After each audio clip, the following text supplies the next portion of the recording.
আৰু ইফালে কংগ্ৰেছৰ পৰা প্ৰাৰ্থিত্ব লাভ কৰাৰ পিছতে প্ৰতিক্ৰিয়া প্ৰকাশ কৰিছে বিভিন্নজন লোকে। এবাৰ কংগ্ৰেছী প্ৰাৰ্থীসকলে প্ৰতিক্ৰিয়া প্ৰকাশ কৰিছে। আমি কিছু ভাষ্য আপোনালোকক শুনাব বিচাৰিছোঁ। সমষ্টিৰ কংগ্ৰেছ দলৰ প্ৰাৰ্থিত্ব প্ৰয়াসী আছিলোঁ আৰু আজি দলীয় হাইকমাণ্ডে মোক টিকট দি যি ধৰণৰ এটা মেছেজ দিলে যে দলত নিৰবিচ্ছিন্নভাৱে লাগি থকাৰ বাবে দ্বিতীয়বাৰৰ বাবে মোক টিকট দিলে।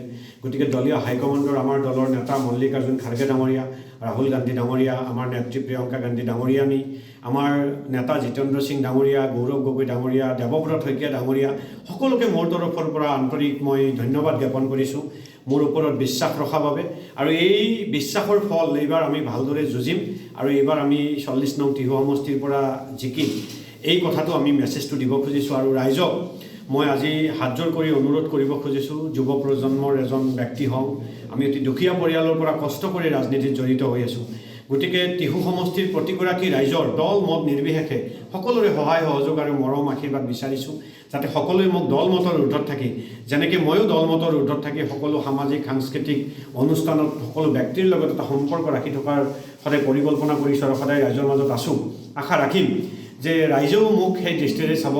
আৰু এই চেগতে আজি ক'ব খুজিম যে টিহু সমষ্টিটো এইবাৰ বিভিন্ন সমষ্টিৰ পৰা লগ হৈ কিনে টিহু সমষ্টিটো গঠন হৈছে। পূৰ্বৰ ধৰ্মপুৰৰ পৰা প্ৰায় 1 লাখ ভোট, টিহু আৰু পাটাচাৰকুছি আৰু বৰমা সমষ্টিৰ পৰা টিহু ব্লক হিচাপে প্ৰায় 75,000 ভোট, বাকী বৰক্ষেত্ৰী সমষ্টিৰ পৰা প্ৰায় 26-27,000 ভোট আৰু নলবাৰী সমষ্টিৰ পৰা এটা ভোট চেণ্টাৰ এটা আমাৰ লগত সংযোগ হৈছে। গতিকে এই গোটেই সমাহাৰ হৈছে এটা। আৰু টিহু সমষ্টিটোৰ যথেষ্ট সমস্যা আছে। আজি যদি বৰমা পাৰ্টটোত যায় গোটেই ৰাস্তা পদূলি বিধ্বস্ত, তাত একো নাই। আজি যদি আমাৰ পুৰণা ধৰ্মপুৰৰ পাৰ্টটোত আহে, ইয়াত বিভিন্ন আমাৰ কাম কৰিব পৰা স্কোপ আছে। বিভিন্ন আমাৰ কৈঠালকুছিতে আপুনি চাওক, তাত মানে মিনি ইণ্ডাষ্ট্ৰি কিছুমান কৰিব পাৰে, যেনেকৈ বাঁহ বেতৰ কাম কৰা বহুত শিল্পী আছে।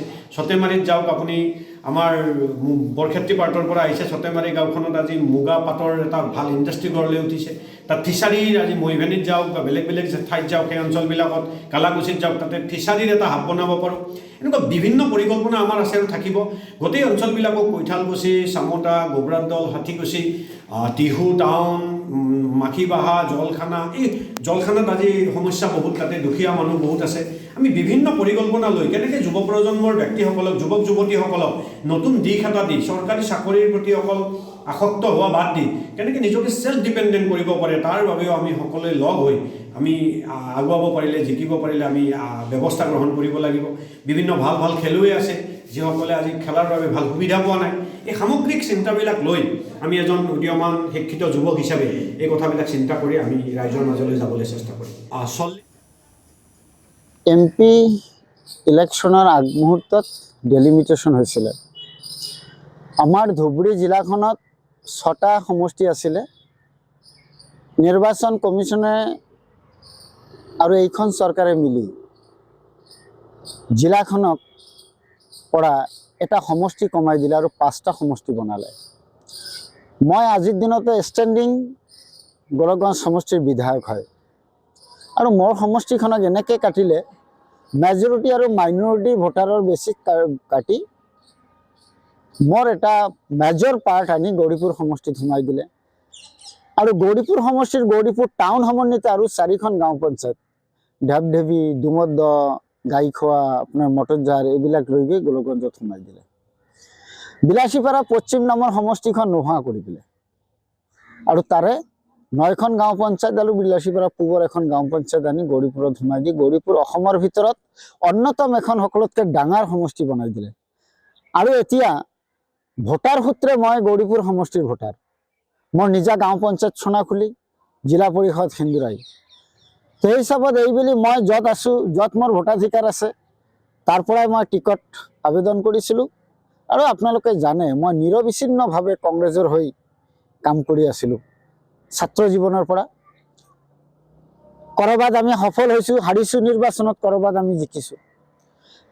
এইবেলি লোকসভা নিৰ্বাচনৰ সময়ৰ পৰাই মই মোৰ নিজা সমষ্টিখনত লাগি আছোঁ। গৌৰীপুৰত চাৰিওদিশে ডাঙৰ সমষ্টি, 33খন গাঁও পঞ্চায়ত আছে, 127 কিলোমিটাৰ লম্বা। ইমান এখন ডাঙৰ সমষ্টি মিলোৱাটো বহুত কঠিন। তাৰ পিছতো কৰ্মকৰ্তাসকলে যথেষ্ট উদ্গ্ৰীৱ হৈ আছে। আমাৰ বুথ কংগ্ৰেছৰ সভাপতিসকল, বুথ কমিটি, মণ্ডল কমিটি, আমাৰ ব্লক কমিটি, লগতে আমাৰ চেল, উইংছ, ফ্ৰণ্টাল হেড যিবিলাক আছে, সকলোৱে আজিৰ দিনত নিৰবিচ্ছিন্নভাৱে কংগ্ৰেছৰ হৈ কাম কৰি আছে। সকলোৰে এটাই লক্ষ্য, গৌৰৱ গগৈৰ নেতৃত্বত অসমত এখন এলায়েন্সৰ চৰকাৰ বনোৱা। আমি চৰকাৰখন বনোৱাৰ কাৰণে, ৰাইজক সেৱা কৰাৰ কাৰণে এইবেলি আমি এৰাধৰাৰ মাজেৰে ৰাইজৰ দল, জাতীয় পৰিষদ, আমাৰ CPIM-L কাঠাৰৰ দলক আমি এলায়েন্সত লৈ আজি নিৰ্বাচন খেলিবলৈ গৈ আছোঁ। আৰু অসমৰ প্ৰতিটো জাতি জনগোষ্ঠী, ভৌগোলিকভাৱে পাহাৰ ভৈয়াম গোটেই অঞ্চলৰ মানুহে আজিৰ দিনত কংগ্ৰেছক সমৰ্থন কৰি আছে। নিশ্চিতভাৱে এইবেলি কংগ্ৰেছৰ ফলাফল ভাল হ'ব। আৰু বিজেপি চৰকাৰৰ চেণ্ট্ৰেলৰ 12 বছৰীয়া এণ্টি ইনকামবেঞ্চি আৰু অসমৰ 10 বছৰীয়া এণ্টি ইনকামবেঞ্চিয়ে গা কৰি উঠিছে। ৰাইজে বিজেপিক ভাল নোপোৱা হৈছে আৰু সকলোৱে কংগ্ৰেছৰ গৌৰৱ গগৈৰ প্ৰতি আকৰ্ষিত হৈছে। নিশ্চিতভাৱে এইবেলি কংগ্ৰেছৰ নেতৃত্বত এখন চৰকাৰ হ'ব।